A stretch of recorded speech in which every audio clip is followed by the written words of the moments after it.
आज की बात अब हर शाम सोमवार से शुक्रवार 8:30 बजे से।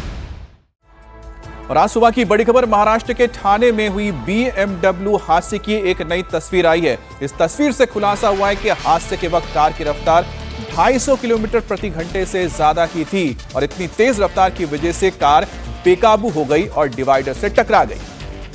टक्कर इतनी जोरदार थी कि कार के परखच्चे तो उड़ गए और साथ ही इंजन और बॉडी 200 अलग अलग पार्ट में डिवाइड हो गई। BMW में सवार 2 लोगों की मौके पर ही मौत हो गई, जबकि एक युवक गंभीर रूप से घायल है। वहीं पुलिस के मुताबिक 3 युवक युवती जन्मदिन की पार्टी मनाकर BMW कार से वापस लौट रहे थे और इसी दौरान ये बड़ा हादसा हुआ। टक्कर इतनी जबरदस्त थी कि कार करीब 200 मीटर तक घसीटती और उछलती हुई चली गई। घायल को इलाज के लिए थाने में भर्ती कराया गया है। पुलिस पूरे मामले की जांच में अब जुट गई है। तो एक बार फिर से हम आपको ये तस्वीर दिखाते हैं। ये वीडियो है जिस वक्त ये गाड़ी इस सड़क पर दौड़ रही थी। तो इसके स्पीड मीटर पर आप देखिए 251 का आपको स्पीड नजर आ रहा है। 250 से ज्यादा की स्पीड में बदलापुर हाईवे पर ये BMW कार दौड़ रही थी और जब इसको चलाया जा रहा था उस वक्त इसका वीडियो भी बनाया गया। तो जाहिर सी बात है कि उन्हें पता था कि वो बहुत हाई स्पीड में इस गाड़ी को लेकर जा रहे हैं। अब इसके बाद की जो घटना है वो आपको और ज्यादा डरा देगी, चौंका देगी। अब देखिए, जब ये टक्कर हुई उसके बाद गाड़ी का जो चेसिस है वो अलग हो गया, उसकी ऊपर की जो बॉडी है दूसरी तरफ जा गिरी और उसके जो कलपुर्जे हैं एक एक करके 200 हिस्सों में बढ़ गए। इंजन पूरी तरह से गाड़ी से अलग होकर सड़क पर ही रह गई और पूरी कार पलटकर, ये देखिए इंजन अलग हो गई पूरी तरह से और साथ ही जो गाड़ी है वो पलटकर डिवाइडर के ऊपर जा गिरी और पलट गई।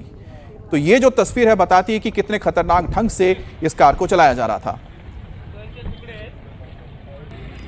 तो इस पूरी खबर पर ज्यादा जानकारी के लिए हमारे साथ साकेत राय जुड़ गए हैं। साकेत, क्या कुछ खबर जो है अभी सामने आई है, कितने लोग इस गाड़ी में सवार थे? देखिए, पुलिस की तरफ से जो जानकारी मिल रही है उसके मुताबिक कुल मिलाकर 3 लोग इस गाड़ी के अंदर मौजूद थे। मुख्य रूप से अंगद गिल नाम का एक जो 24 वर्षीय लड़का है वो गाड़ी चला रहा था। उसकी हालत काफी ज्यादा गंभीर बताई जा रही थी। पहले उसे नजदीक जुपिटर हॉस्पिटल में शिफ्ट किया, उसके बाद अब बताया जा रहा है कि उसे फोर्टिस हॉस्पिटल में इलाज के लिए ले जाया गया है। वहीं एक योगेश नेगी नाम का एक लड़का है जो कि एक फुटबॉलर है और एक रेबिका जेकब, इन 2 लोगों की मौके पर ही मौत हो गई। ऐसा बताया जा रहा है कि ये जो गाड़ी थी वो गिल के ही फादर की थी।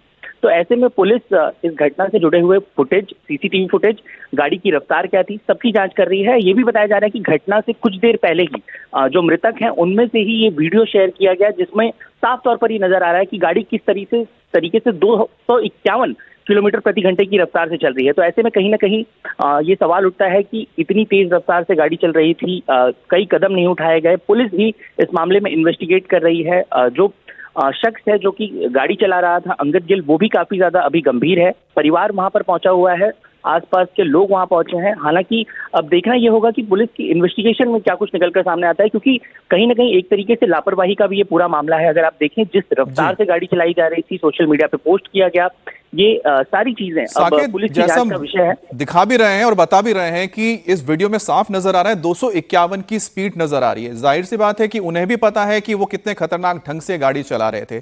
तो पुलिस के पास क्या कुछ और जानकारी मिल पाई है कि क्या उनका कोई टेस्ट हो या क्या अल्कोहल की कोई बोतल मिली है, क्या वो नशे में थे जिस वजह से वो उन्होंने इस तरह से खतरनाक ढंग से गाड़ी चलाई है?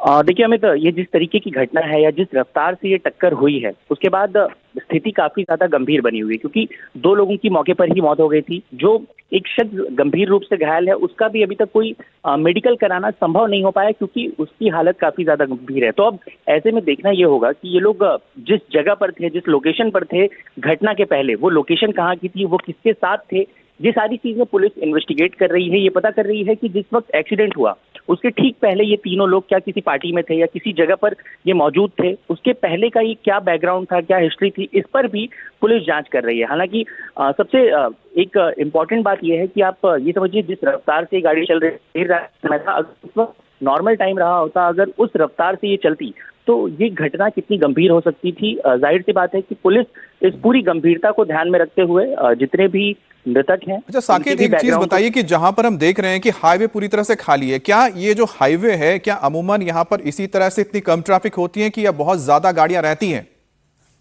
देखिए गाड़ियां काफी ज्यादा होती हैं क्योंकि ये बदलापुर का हाईवे है, ये कनेक्टिंग लिंक का हाईवे है, काफी ज्यादा गाड़ियां होती है। लेकिन ये देर रात की घटना है, 2-3 बजे के आसपास की घटना है, इसलिए वहां पर उस वक्त उतनी ज्यादा गाड़ियां मौजूद नहीं थी। इसी वजह से इन लोगों ने इस तेज रफ्तार से 251 की रफ्तार, मतलब अपने आप में आप समझ सकते हैं ये किस गति में ये गाड़ी रही होगी। उसका रूफ टॉप भी अगर आप देखें तो गाड़ी का रूफ टॉप ओपन करके वो गाड़ी चलाई जा रही थी। जो वीडियो शेयर किया गया है उसमें भी ये साफ तौर पर नजर आता है। तो कहीं ना कहीं ये देर रात की घटना होने की वजह से उस वक्त ट्रैफिक उतना ज्यादा नहीं था। हालांकि बहुत ही बिजी रोड ये माना जाता है। जो पूरा साकेत, जैसा आप बता रहे हैं कि ये कन्वर्टेबल गाड़ी थी, यानी कि रूफटॉप अगर नहीं है तो कन्वर्टेबल थी, या तो फिर इसने सनरूफ इसने ओपन करके रखा होगा। तो ऐसे में क्या ये एक वजह रही होगी कि इसमें से जो लोग मौजूद थे जिनमें से मौत हो गई और बहुत गंभीर रूप से घायल हुए हैं, जो एयरबैग्स रहेंगे वो पूरी तरह से डिप्लॉय नहीं हो पाए, और हुए भी तो बच नहीं पाए लोग? जाहिर सी बात है, आप देखिए जिन 2 लोगों की मौत हुई है वो गाड़ी में मौजूद थे। इसके अलावा जो मेन ड्राइवर है उसकी जान अभी भी बची हुई है, काफी क्रिटिकल बताया जा रहा है। लेकिन उसके बाद भी एयरबैग्स जरूर खुले थे। एयरबैग्स के खुलने की बात पुलिस साफ कर रही है, लेकिन अब जिस रफ्तार से ये गाड़ी चल रही थी, ये पूरी घटना ही अपने आप में काफी ज्यादा संगीन है, क्योंकि जो टक्कर हुई वो इतनी तेज रफ्तार से थी कि किसी भी प्रकार से उन्हें बचा पाना बिल्कुल संभव नहीं था। अब गाड़ी की स्थिति भी अगर देखें तो गाड़ी का इंजन बताया जा रहा है कि टक्कर होने के बाद लगभग 30 मीटर तक दूर चला गया। इतना उसका वेग था। अच्छा, साकेत, मैं आपको जरा रोकता हूं क्योंकि हम योगेश नेगी का जो जिक्र कर रहे हैं, जिनकी मौत हुई, आप देख सकते हैं कि एक युवा है, युवा खिलाड़ी है, और इनकी जो तस्वीर आ रही है जिसमें उनको देखिए कि अवार्ड भी मिलता हुआ नजर आ रहा है। PFL के खेलते, यानी कि ये फुटबॉल खेलते हैं और युवा खिलाड़ी हैं। देखिए इनके जो जर्सी है उस पर भारत का तिरंगा भी बना हुआ है। तो जाहिर सी बात है कि आप सोचिए कि इतनी कम उम्र में ये जो शख्स है, योगेश, जो युवा है, इस गाड़ी में मौजूद था, और कितनी बदकिस्मती रही होगी कि वो इस हादसे का शिकार हो गए। और देखिए फुटबॉल खेला करते थे, उनको अवार्ड भी मिला है। साकेत, अगर आप योगेश के बारे में कुछ जानते हैं तो हमसे जरूर शेयर करें।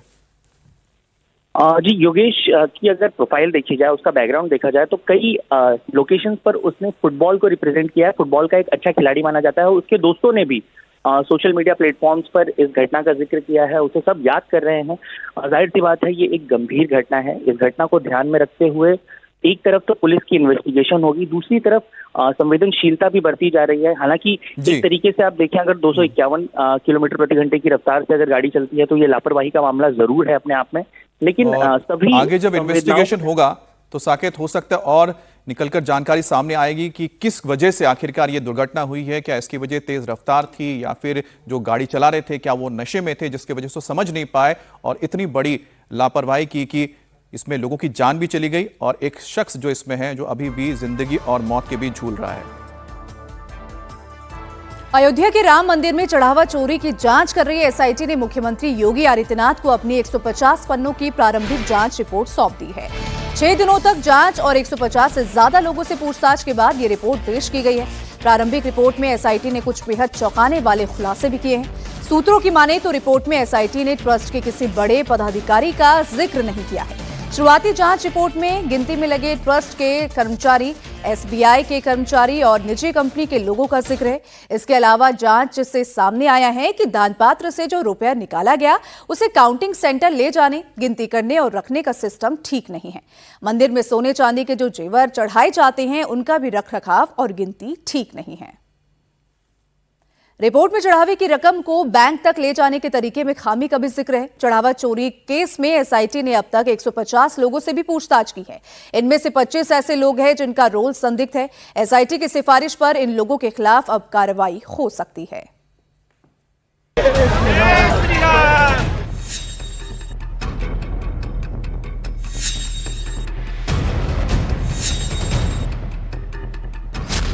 राम मंदिर में चढ़ावा चोरी, एसआईटी ने सौंपी सीएम योगी को रिपोर्ट।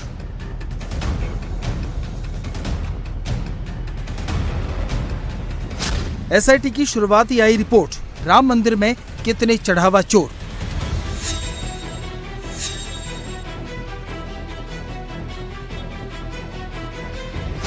पंद्रह दिन में पूरी रिपोर्ट आएगी। एक्शन की तैयारी में सीएम योगी।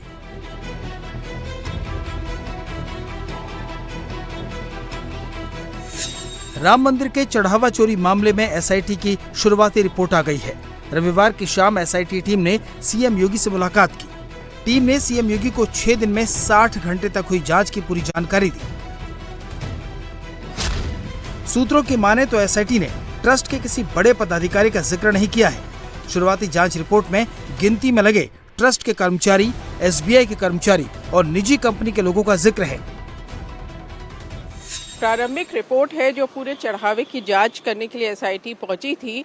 प्रारंभिक रिपोर्ट में कुछ लोगों को दोषी बताया गया है। हालांकि जो ट्रस्ट के सीनियर लोग हैं उनका नाम नहीं है, ऐसा सोर्स बता रहे हैं, लेकिन कई लोग हैं जो दोषी पाए गए हैं। ये भी कहा गया है कि उनके खिलाफ मुकदमा हो और जो जिस तरह से ट्रस्ट में जो चढ़ावा आ रहा है उसकी काउंटिंग हो रही है, जो वहाँ का पूरा सिस्टम है, जो सीसीटीवी 45 दिनों में डिलीट हो जाते हैं, उसकी फुटेज कोई रिकॉर्ड नहीं रहता, या जिस तरह से पैसा निकाला जा रहा है दान पात्रों से और कलेक्शन सेंटर में जिस तरह से उसकी गिनती हो रही है, जो लोग जाते हैं वहाँ उनकी तलाशी नहीं होती ठीक से, ना जाने के टाइम ना निकलने के टाइम, वहाँ सीसीटीवी की जो शिकायतें हैं वो सारी चीज़ें इस रिपोर्ट में लिखी गई हैं और सुझाव भी ये दिए गए हैं कि क्या क्या चीज़ें वहाँ सही की जा सकती हैं। अभी ये प्रारंभिक रिपोर्ट है, पूरी रिपोर्ट 15 दिन के बाद आएगी। सूत्रों की माने तो एसआईटी रिपोर्ट में चढ़ावे के रख रखाव को लेकर गंभीर सवाल उठाए गए हैं। एसआईटी के मुताबिक दान पात्र से जो रुपया निकाला गया उसे काउंटिंग सेंटर तक ले जाने, गिनती करने और रखने का सिस्टम ठीक नहीं है। मंदिर में सोने के जो जेवर चढ़ाए जाते हैं उनका भी रखरखाव और गिनती ठीक नहीं है। रिपोर्ट में चढ़ावे की रकम को बैंक तक ले जाने के तरीके में खामी का जिक्र है। लॉकर की 2 अलग अलग चाबियां होनी चाहिए, वो नहीं है। रिपोर्ट पे जो पता चल रहा है, जो सोर्स बता रहे हैं, इस कमेटी को ये पता चला है कि जो पूरा सिस्टम था, जो चढ़ावे का सिस्टम है, उसको काउंट करने का जो सिस्टम है, जो लोग उसमें लगाए गए उनकी ठीक से जांच पड़ताल नहीं की गई, उसके ऊपर ठीक से नजर नहीं रखी।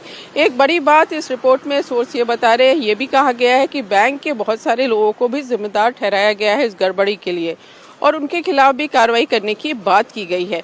अब ये क्योंकि शुरुआती रिपोर्ट है, अब जब डिटेल्ड रिपोर्ट आएगी तो ज़्यादा जानकारी मिलेगी, लेकिन ये है कि जो कमेटी है वो मुख्यमंत्री योगी आदित्यनाथ से गई, मिली और जो अब तक उसने पाया है वो रिपोर्ट मुख्यमंत्री को दे दी है।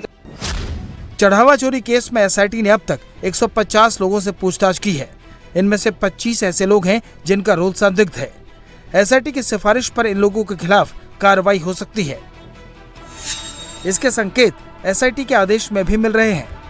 एसआईटी ने श्री राम जन्मभूमि तीर्थ क्षेत्र ट्रस्ट के पदाधिकारियों पर जिले से बाहर जाने पर रोक लगा दी है।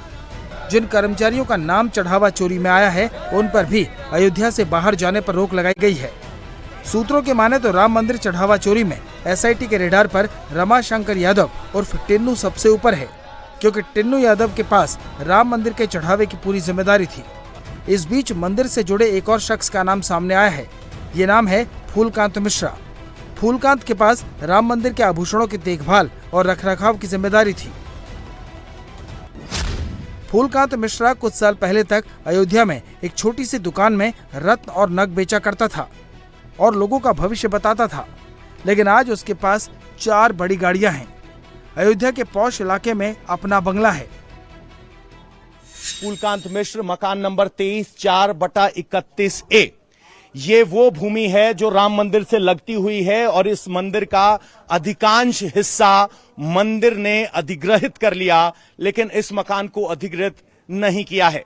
वो हर बड़े आयोजन में आगे दिखाई देते थे और हमारे सूत्र बता रहे हैं कि फूलकांत मिश्रा की तरफ से अलग अलग इलाकों में करोड़ों की प्रॉपर्टियां खरीदी गई हैं। अब इन आरोपों पर जांच होनी है। जिस तरीके से टिन्नू यादव का नाम आया, उसका दूसरा पहलू अगर कहा जाए तो फूलकांत मिश्रा है, जो एसआईटी के सामने पेश भी हुए। और अगर आप देखेंगे अंदर तो हाल फिलहाल में अक्टूबर 2024 में एक इनोवा क्रिस्टा नई गाड़ी खरीदी गई, 4 गाड़ियां हैं। फूलकांत मिश्रा भी टिन्नू यादव की तरह ट्रस्ट के महासचिव चंपत राय का करीबी बताया जाता है। और अब बात करते हैं आज सुबह की एक और बड़ी खबर की। अमेरिका और ईरान के बीच चल रही बातचीत राष्ट्रपति डोनाल्ड ट्रंप की धमकियों की वजह से सुर्खियों में आ गई है। स्विट्जरलैंड के जिनेवा में चल रही बातचीत के बीच में राष्ट्रपति ट्रंप ने धमकी दी कि अगर ईरान ने अपने प्रॉक्सी को नहीं रोका तो अमेरिका ईरान के ऊपर पहले से भी बड़ा हमला करेगा, यानी कि हिजबुल्लाह की बात कर रहे हैं। इस पोस्ट के बाद ईरान ने भी जवाब दिया, लेकिन खबर यह है कि ईरानी डेलीगेशन ने पहले ट्रंप की धमकी को लेकर कड़ा ऐतराज जताया और उसके बाद वॉकआउट कर दिया। हालांकि इस बीच मध्यस्थता कर रहे पाकिस्तान और कतर ने ईरान के डेलीगेशन को मनाने की बहुत कोशिश की, लेकिन वो कामयाब नहीं हुई और इन सब के बावजूद दोनों देशों की टेक्निकल टीमें अभी भी बात कर रही हैं। करीब 80 मिनट तक बातचीत हुई है और इससे पहले ईरान की सरकारी समाचार एजेंसी IRNA ने कहा है कि ट्रंप अपमानजनक बयान के बाद मुश्किल दौर में ये बातचीत पहुंच गई है। हालांकि एसोसिएट प्रेस के हवाले से खबर आ रही है कि ईरानी प्रतिनिधिमंडल बातचीत में शामिल है और मध्यस्थों से बातचीत छोड़ने का कोई संकेत नहीं दिया है। अब सबसे बड़ा सवाल यह है कि क्या अमेरिका और ईरान के बीच चल रही बातचीत का अगला राउंड होगा। इस बीच इजराइल ने भी कह दिया है कि उनकी फौज दक्षिणी लेबनान के ब्यूफोर्ट कासल से नहीं हटेगी। भले ही ईरान के टॉप डेलीगेट्स ट्रंप की टिप्पणी से भड़ककर बातचीत के टेबल से उठ गए हों, लेकिन इसके बावजूद दोनों देशों की टेक्निकल टीमें बात कर रही हैं और इसमें कामयाबी भी मिल रही है। ईरान की तरफ से दावा किया गया है कि अमेरिका ने ईरान के तेल बेचने पर लगे प्रतिबंध को हटा लिया है। इसके बाद एक हफ्ते के अंदर ईरान ने दुनिया के अलग अलग हिस्सों में 36 मिलियन बैरल तेल की सप्लाई की है। इतना ही नहीं, तेल अभी रास्ते में है और इसके साथ ही 7 ईरान के फ्रीज किए गए खातों को भी फिर से शुरू कर दिया गया है।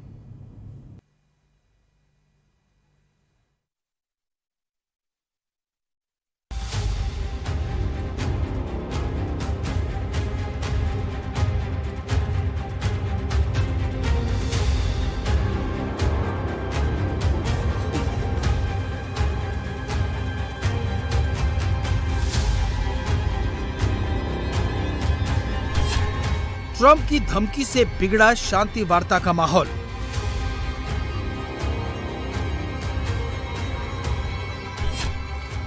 अमेरिका ईरान के बीच बातचीत में क्या हुआ?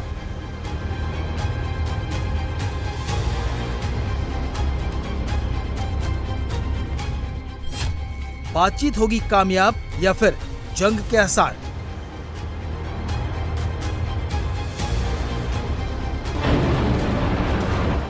स्विट्जरलैंड के इस 5 स्टार होटल के बाहर भी गर्मी है और अंदर का तापमान भी बढ़ रहा है।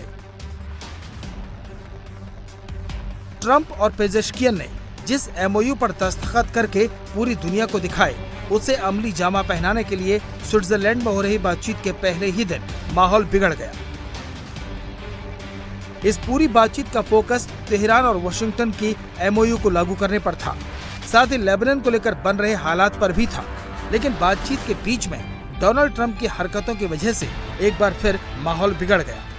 ट्रंप ने धमकी दी कि अगर ईरान ने हिजबुल्लाह को परेशानी खड़ी करने से नहीं रोका तो वो ईरान पर बड़ा हमला करेंगे। इस पोस्ट में ट्रंप ने हिजबुल्लाह को लेकर ईरान को धमकाया तो ईरान ने भी हाथों हाथ जवाब दे दिया। ट्रंप ने लिखा, अगर ईरान ने हिजबुल्लाह को नहीं रोका तो अमेरिका उस पर पिछले हफ्ते से भी ज्यादा बड़ा हमला करेगा। ईरान की तरफ से फौरन इसका जवाब दिया गया। ईरान की नेशनल असेंबली के स्पीकर और वार्ताकार मोहम्मद बाघेर गलीबाफ ने लिखा कि अगर अमेरिकी धमकियां असरदार होती तो वाशिंगटन आज जिस स्थिति में है वहां नहीं पहुंचता। उन्होंने कहा कि अमेरिकी नेताओं को अपने बयानों में सावधानी बरतनी चाहिए। वो चाहे कुछ भी कहें, कार्रवाई हम ही करेंगे। ईरान के डेलीगेशन ने अमेरिकी वार्ताकारों के सामने ट्रंप की इस भाषा को लेकर विरोध जताया। ईरानी डेलीगेशन इस कदर खफा था कि वो मीटिंग हॉल को छोड़कर बाहर निकल गया। हालांकि अमेरिका और ईरान के डेलीगेशन के बीच करीब 82 मिनट तक बातचीत भी हुई। इस बातचीत के बाद ईरानी मीडिया ने कहा कि हमने फ्रीज की गई संपत्ति को वापस करने पर चर्चा की। साथ ही ईरान के एनर्जी सेक्टर पर लगे प्रतिबंधों में ढील देने पर भी बात हुई। ईरानी प्रतिनिधिमंडल के एक सदस्य ने अपने देश की सरकारी मीडिया को बताया कि अमेरिका के साथ पहले दौर की बातचीत में ईरानी तेल पर लगे प्रतिबंधों में राहत देने को लेकर ड्राफ्ट को अंतिम रूप दे दिया गया है और जल्द ही प्रतिबंधों में छूट लागू की जाएगी। कतर में फ्रीज किए गए ईरान के $6 अरब इस समझौते के तहत वापस किए जाएंगे। अमेरिका की तरफ से डेलीगेशन के लीडर और उपराष्ट्रपति JD वांस ने कहा कि अमेरिका ईरान के साथ पुरानी बातों को छोड़ने के लिए तैयार है। The opening of the Strait of Hormuz, the ending of the Iranian nuclear program All of these things have already been accomplished. The question before us now is how much more can we accomplish together? Can we turn over a new leaf? Can we change relations in the Middle East permanently? Or do we go back to doing things the old way, which is not our preference, but is certainly very much something that can happen. America और Iran के बीच जिस MOU पर दस्तखत हुए हैं, उसमें Iran के परमाणु कार्यक्रम को लेकर 60 दिन के अंदर समझौते पर तैयार होने की बात कही गई है। पहले राउंड की इस बातचीत के दौरान अमेरिका ने साफ कर दिया कि ईरान को परमाणु हथियार रखने की इजाजत नहीं दी जाएगी। Never before has the Iranian and American leadership met at such a high level. What the president has asked us to do is turn over a new leaf, to transform our relationship with the people of Iran and to extend an outstretched hand that says to the people of Iran that if your leadership is willing to give up being a driver of regional instability, if they are willing to give up nuclear weapons ambitions for the long term, then the United States is willing to fundamentally transform our relationship with that country. That is certainly our goal. We've already made great progress over just the last few hours, and I expect that we'll make additional progress in the hours to come. पहले round की गहमा-गहमी बता रही है कि बातचीत आसान नहीं होने वाली, खास तौर पर परमाणु प्रोग्राम को लेकर, क्योंकि ईरान भी अड़ गया है कि उसके एटमी प्रोग्राम को कोई नहीं रोक सकता। और आज से शिवसेना यूबीटी के बागी सांसद अपने अपने लोकसभा क्षेत्रों में पहुंच रहे हैं। आज शाम 3 बजे तक यवतमाल के सांसद संजय देशमुख, हिंगोली के सांसद नागेश पाटिल आष्टीकार और परभनी के सांसद संजय जाधव नांदेड़ एयरपोर्ट पर चार्टर्ड विमान से उतरेंगे। इसके बाद वो तीनों अपने अपने निर्वाचन क्षेत्रों के लिए रवाना होंगे। इसके साथ ही दूसरे बागी सांसद भी आज अपने इलाकों में पहुंच सकते हैं।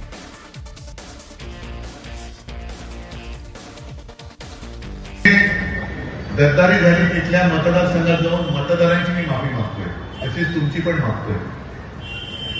कारण तुम्ही माझा आदेश मानून जो उमेदवार दिला त्या उमेदवाराकडे न पाहता शिवसेना या 4 अक्षरांकडे पाहून आणि मशालीवरती लढणारा उमेदवार म्हणून अक्षरशः रक्ताचं पाणी केलं आणि निवडून दिलं।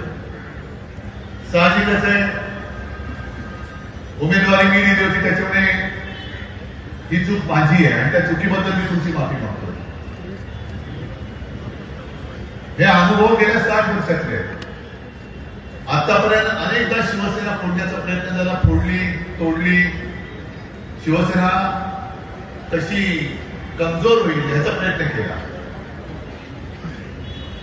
आणि जे अनुभव आले ते अनुभव तुम्हाला सगळ्यांना पाहिजे, कारण तुम्ही या सगळ्या वाटचालीचे साक्षीदार नव्हे, करते करविते कट्टर शिवसैनिक आहात। कारण अनेक दिली जात आहे, पण काँग्रेसमध्ये विलीन होणार अशी भीती वाटली। आता म्हणून मी सांगितलं ते परत सांगतो की काँग्रेस आणि भाजपा, ज्या भाजपाला ही सुद्धा चूक आपलीच, गल्लीचं कुत्र विचारत नव्हतं, त्याचं बोट धरून आपण मोठं केलं, याचं कोण विचारत होते? म्हणजे सुरुवातीला तर यांचं डिपॉझिट जप्त पार्टी म्हणून म्हटलं जायचं। अख्ख्या देशात 2 खासदार होते फक्त, काय भाजपा, भाजप म्हणजे तसेच लोक आहेत। स्वतःच काहीच नाहीये, दुसऱ्यांची पोरं ही चोरून चोरून चोरून मोठी झालेली पार्टी आहे आणि 2 खासदार असलेला हा पक्ष आज त्या मोठ्या मेजाशीत मिळवतोय। पण काँग्रेस बरोबर 30 वर्ष म्हणजे आपल्या सगळ्यांची राजकीय कारकीर्द ही काँग्रेस बरोबरच्या राजकीय वैरात गेली, बरोबर ना? पण तरी कधीही काँग्रेसची शिवसेना तोडण्याचा प्रयत्न केला नाही, काँग्रेस शिवसेना संपवण्याचा प्रयत्न केला नाही, जे भाजपने केलेलं आहे। वहीं महाराष्ट्र में ऑपरेशन टाइगर पर डिप्टी सीएम एकनाथ शिंदे ने बड़ा बयान दिया है। शिंदे ने कहा कि जल्द ही ब्रेकिंग न्यूज मिलेगी, वो कोई ऑपरेशन अधूरा नहीं छोड़ते। इस दौरान मुख्यमंत्री फडणवीस ने भी चुटकी ली और कहा कि ऑपरेशन बिल्कुल सफल रहा और बॉडी सलामत है। इस बीच उद्धव गुट के 6 सांसदों ने लोकसभा स्पीकर से मिलकर अलग गुट बनाने की मांग की है और जल्द ही उद्धव के 6 सांसद शिंदे गुट में शामिल हो जाएंगे। आम्ही ऑपरेशन अर्धवट करत नाही, फुलप्रूफ करतो आणि ते तुम्हाला माहीत आहे, अनुभवी आहे। ओमराजे निंबाळकरांच्या बाबतीत आपण म्हटलं, खरं म्हणजे काल त्यांच्या वडिलांच्या हत्येचा खटला कोर्टामध्ये निर्णयासाठी होता. ऑपरेशन यशस्वी आहे आणि बॉडी एकदम सुदृढ आहे.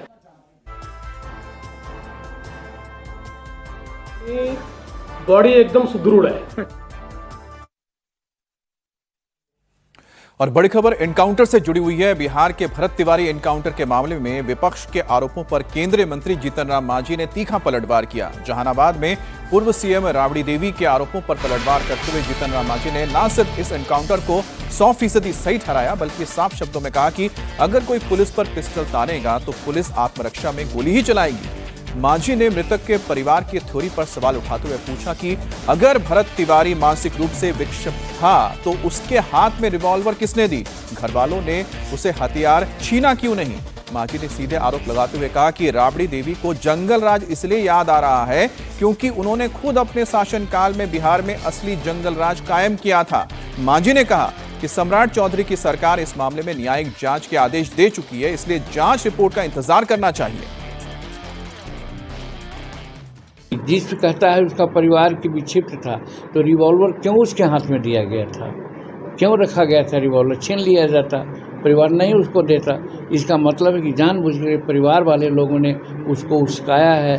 और पुलिस को अगर मार दिया होता, दो पुलिस मर जाता तो बहुत अच्छा होता। आए दिन देखा जा रहा है पुलिस पर बहुत सी आक्रमण हो रहे हैं, पिटा रहे हैं, कहीं कहीं मारे भी गए हैं, तो वो ठीक है, पुलिस मरे तो ठीक है, लेकिन जनता अगर किसी प्रकार से इनकाउंटर करे तो वो खराब है। कहने का मतलब है कि हम वहाँ के जो घटना घटी है, इनकाउंटर हुआ है, उसको हम जस्टिफाइड मानते हैं।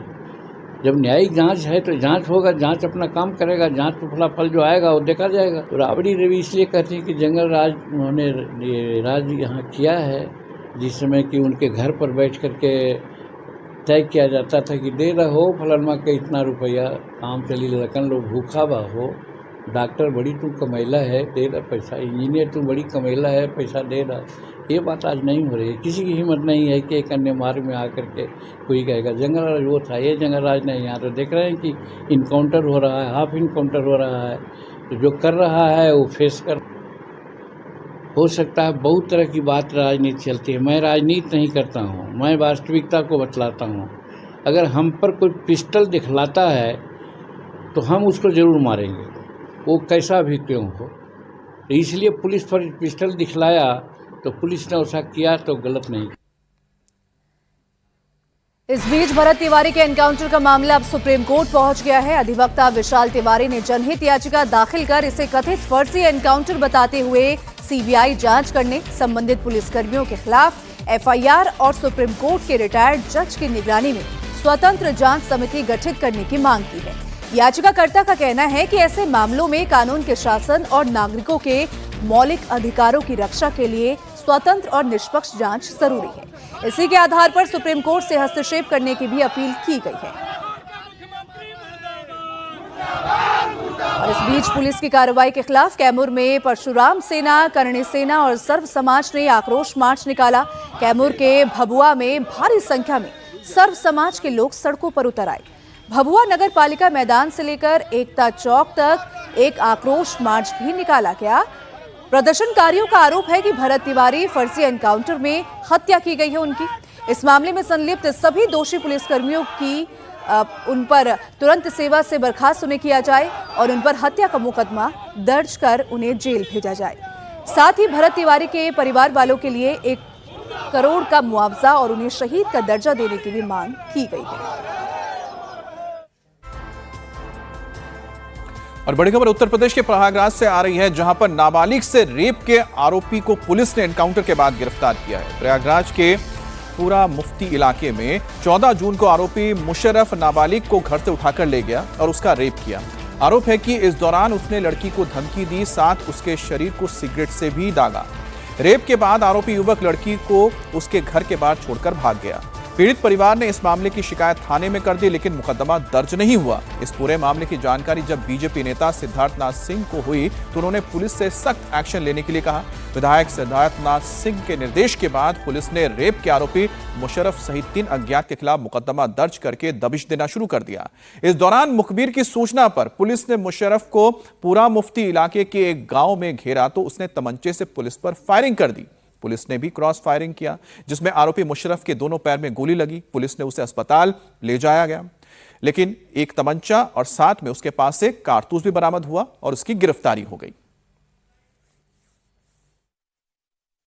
आप लोग ये याद रखना, ये योगी सरकार है, इन लोगों को बख्शा नहीं जाएगा। इनकी पुश्तें याद रखें कि इन लोगों ने जो हरकत करी है ना, उनके साथ क्या किया जाएगा। 10 पुश्तें इनकी याद करवा देना। अशरफ हो या अकबर हो, इनमें से किसी को नहीं छोड़ूंगा मैं। जितने लोग होंगे, अरे अतीक को नहीं छोड़ा तो ये कौन से खेत की मूली है। पकड़ो इन लोगों को। अब इनका जुलूस हम निकालेंगे, चिंता मत करो। ना जुलूस निकलवाया ना मैंने, वैसे डरना नहीं, ठोक ठोक के मारेंगे। भय आना चाहिए इनके अंदर, आएगा पूरा ऐसा भय आएगा। कानून को मतलब देखो, हमारे घर की महिलाएं जो है ना, रोड पे घूमेंगी 1 बजे रात को भी, और उनकी हिम्मत नहीं होनी चाहिए। उनको पकड़ ले किसी तरह, पकड़ ले, कहां से हो, कहीं भी हो, पकड़ ले। नीट परीक्षा में दूसरे अभ्यर्थियों की जगह परीक्षा देने वाले सॉल्वर गैंग का खुलासा हुआ है। बिहार के लखीसराय में पुलिस ने इस मामले में अब तक 9 लोगों को गिरफ्तार किया है। सूत्रों की माने तो अभी 24 और लोग पुलिस के रडार पर हैं। गिरफ्तार आरोपियों में PMCH, एम्स, BHU के इंटर्न शामिल है। इस पूरे मामले में बायोमेट्रिक एजेंसी के शामिल होने की भी आशंका है, क्योंकि बायोमेट्रिक मशीन बंद करके कुछ अभ्यर्थियों को अंदर एंट्री दी गई। पूछताछ के दौरान सभी आरोपी बार बार अपना नाम और पहचान बदलने की कोशिश कर रहे हैं, जिससे जांच के दौरान अब तक उनकी वास्तविक पहचान सत्यापित करने में अतिरिक्त मशक्कत भी करनी पड़ रही है। पुलिस के मुताबिक अब तक की जांच में ये सामने आया है कि हर अभ्यर्थी के लिए लगभग 10 लाख रुपए में सौदा तय किया गया था और इसमें 50 से 70 हजार रुपए एडवांस में दिए गए थे। बाकी की रकम मेडिकल कॉलेज अलॉट होने के बाद देनी थी। DM सर के साथ मैं और हम लोग सब मिलकर सभी सेंटर्स पे घूम रहे हैं और चेक कर रहे हैं। सेंटर्स पे एग्ज़ाम चालू हो चुका है, पीसफुली चल रहा है। और अभी जो ये सेंटर है +2 हसनपुर, उसमें एक इम्पर्सोनेटर पकड़ा गया है और बाकी हम लोग अभी इन्वेस्टिगेशन कर रहे हैं। इसमें लिंक्स कौन है, क्या है, उन सबको भी हम लोग आगे अभी चेक कर रहे हैं। केंद्रीय विद्यालय से पकड़ा है क्या? हाँ, केंद्रीय विद्यालय में भी पकड़ा गया है। तो सारी डिटेल्स हम आपको एक बार ही हम लोग वेरीफाई कर लें, इन्वेस्टिगेशन हो जाए, थोड़ा इंटरोगेशन चल रही है, फिर हम आप लोग को ब्रीफ करें। अब हैदराबाद में पुलिस ने नीट परीक्षा के दौरान एक अभ्यर्थी को नकल करते हुए गिरफ्तार कर लिया। कैंडिडेट परीक्षा केंद्र के वॉशरूम में छिपकर रखाए गए मोबाइल फोन का इस्तेमाल करते हुए पकड़ा गया है। नकल करने के लिए छात्र पहले सुबह 7 बजे स्कूल पहुंचा और वॉशरूम के वेंटिलेशन में एक मोबाइल फोन रख दिया। इसके बाद वो सुबह वॉशरूम गया और फोन को जिप लॉक कवर में रखकर फ्लश के टैंक में छिपा दिया, लेकिन वो अपने मकसद में कामयाब हो पाता उससे पहले पुलिस ने उसे गिरफ्तार कर लिया। खबर कोलकाता से है, जहां की एक सड़क का नाम बदलने को लेकर सियासत गर्मा गई है। सीएम शुभेंदु अधिकारी ने जहां सड़क का नाम बदलने पर खुशी जताते हुए इसे एक ऐतिहासिक भूल को ठीक करने का फैसला बताया, तो कांग्रेस और टीएमसी ने इस फैसले पर बीजेपी को घेरा। कांग्रेस के नेता पवन खेड़ा ने कहा कि बीजेपी को हसन सोहरावर्दी और हुसैन सोहरावर्दी के बीच में फर्क नहीं पता, जबकि जयराम रमेश ने कहा कि हसन सोहरावर्दी एक एकेडमिक से जुड़े हुए व्यक्ति थे जो कलकत्ता यूनिवर्सिटी के वाइस चांसलर रह चुके हैं। दरअसल शनिवार को कोलकाता म्यूनिसिपल कॉरपोरेशन ने शहर के एक प्रमुख सड़क सोहरावर्दी एवेन्यू का नाम बदलकर गोपाल मुखर्जी रोड करने का ऐलान किया है। खबर तमिलनाडु के थुडुकोटी से है, जहां पर मौसम में आए बदलाव के बाद एक ऐसा नजारा देखने को मिला जिसने लोगों को हैरान कर दिया। टॉर्नेडो की शक्ल में जमीन से उठा धूल का गुबार आसमान की तरफ जाता दिखाई दिया। इस तस्वीर को जिस किसी ने भी देखा वो दंग रह गया। थुडुकोटी में बीती रात तेज आंधी, तूफान और बारिश की वजह से जनजीवन बुरी तरह प्रभावित हो गया है। तेज हवा की वजह से टॉर्नेडो जैसे हालात बन गए।